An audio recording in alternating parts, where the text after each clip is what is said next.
It's time for the quickest summary of Moving to Reach in Nat Raps. Maybe not the quickest, but the best I can. Here we go.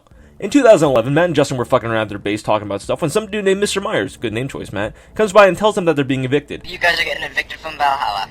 After pleading and pleading with the guy, he doesn't budge and relocates them to a snow base off in the Arctic. A few weeks later, they are relocated again to a warehouse to guard incoming cargo.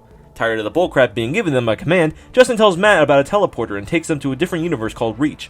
Matt resists, Justin budges, budging works. This time, they set off on an adventure. But first they need a car.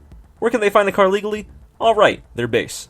They go back to their old outpost to find that it's been desecrated. What a mess. They begin to make their way to the car when they come across a guard of some sort. They talk. The guy goes, "Hey, take this sword, it'll help you go through the teleporter." Even though they didn't really need it, they took it anyway. He takes them to their car and they finally hit the road.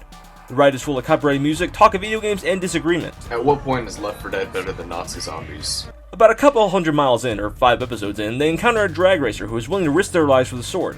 They race and kill the man. Harsh? Probably. But they get their karma when a forge ball deletes their car and leaving the two without transportation and music, even though the music was still playing. They come across another person named Will who allows them to take his Hornet to the pit. About 300 miles away from the pit, they land next to a mobile base that seems recently abandoned. They turn on the TV in the base and get informed about the teleporter. They have to hurry unless they're stuck in their universe forever. Oh no, a terrible plot hole appears. Matt and Justin decide to drive to the sandbox airport so they get flown there instead of them flying there themselves. What the fuck?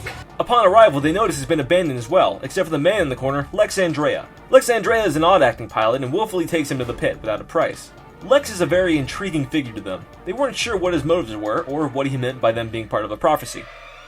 They arrive at the pit, present their weapons, and head on through the portal to live their lives. But what else is going on? Back in another universe, Vince and Alex are on guard duty at a base when a stranger by the name of Justin appears and needs to hide. The two allow him to stay, but he's got an agenda of his own. Alex overhears his agenda and goes to tell Vince, but is shot in the head by Justin. Justin informs Vince that it's not safe and suggests moving to Reach. Hey, wait a minute. The two arrive in Hemorrhage but are shot down. They plan to take over a nearby base when a tower shoots off something and knocks out Vince. He awakens to find out that he has the ability to see into the future. Using this, they take over the base to find an old friend, Alex. The tower shoots off again and Alex is knocked out as well. When he awakes, he can read minds. Justin decides to come out about his agenda. Vince and Alex, being totally cool with this for some reason, decide to trust him. Before they start training, they are attacked by scouts. Fuck! Get down, sniper! And the story was left there. Or was it? Yeah, it was just kind of left there.